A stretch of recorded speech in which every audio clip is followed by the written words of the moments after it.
Assalamualaikum warahmatullahi wabarakatuh. Perkenalkan, nama saya Elsa Enggreni, NIM D1A020034, kelas B Agroekoteknologi.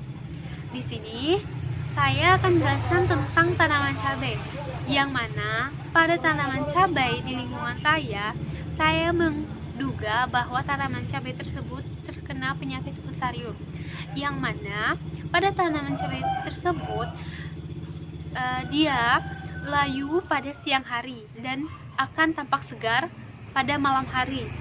Berikut saya akan memaparkan lebih jelas tentang tanaman cabai tersebut.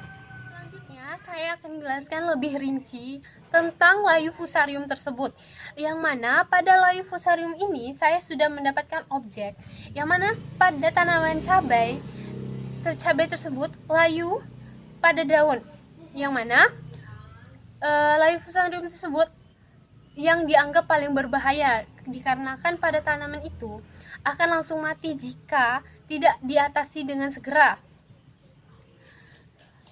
Sesuai namanya, layu fusarium ini menunjukkan gejala layu pada tanaman yang langsung terserang. Layu fusarium tersebut merupakan penyakit yang disebabkan oleh infeksi jamur patogen Fusarium ossiforum, yang mana layu fusarium bisa menyerang tanaman cabai kapan saja, terutama pada musim hujan sekarang ini.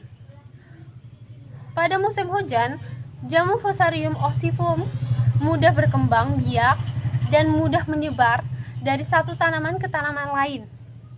Tingkat kelembaban udara yang tinggi sangat berpengaruh terhadap perkembangan jamur ini, terlebih lagi jika terjadi genangan air pada lahan dan pH yang rendah.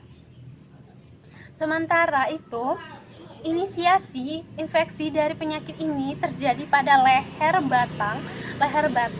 Penyakit ini bagian bawah tanaman yang tersinggung dengan tanah. Bagian tersebut membusuk dan berwarna coklat.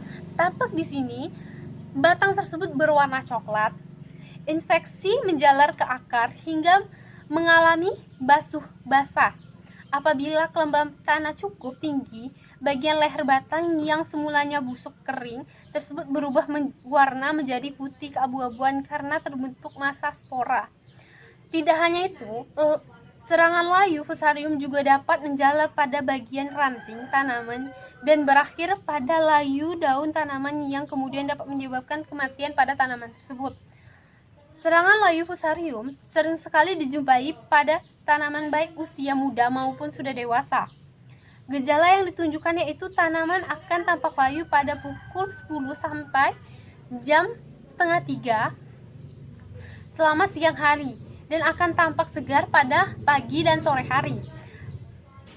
Selama proses fotosintesis berkurang.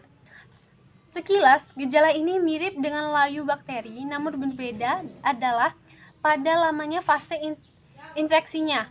Pada layu bakteri, tanaman akan berlangsung mati kering selama 2 atau 3 hari, sedangkan layu fusarium akan tampak layu dan semakin parah hingga mati, membutuhkan waktu selama 7 atau 10 hari.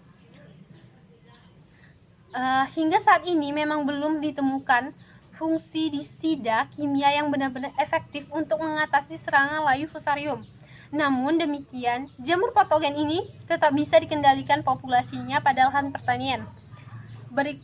Berikut merupakan cara yang dapat dilakukan untuk mengendalikan serangan layu fusarium yang disebabkan oleh Fusarium ossiforum, yaitu perilaku trichoderma, yang mana trichoderma merupakan agensiasi hayati berupa jamur baik yang dapat melawan perkembangan jamur patogen atau biasa disebut dengan fungisida alami. Fungisida alami ini sangat efisien dan efektif untuk mencegah layu fusarium. Cara penggunaannya itu dengan cara mencampurkan dengan pupuk kandang sebagai pupuk dasar atau bisa menggunakan dikocorkan pada setiap lubang tanaman.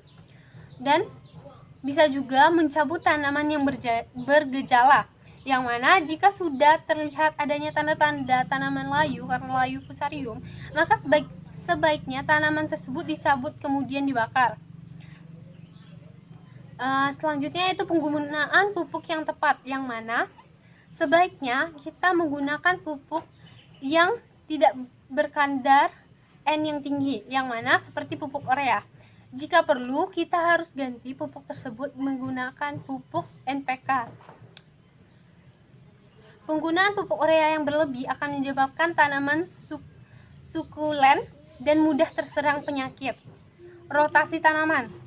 Melakukan pergiliran tanaman dengan tanaman yang tahan terhadap layu fusarium guna mengendalikan populasi dan perkembangan jamur Fusarium oxyvum di lahan pertanian. Sekian dari saya, penjelasan dari saya. Apabila ada kesalahan, saya mohon maaf. Wassalamualaikum warahmatullahi wabarakatuh.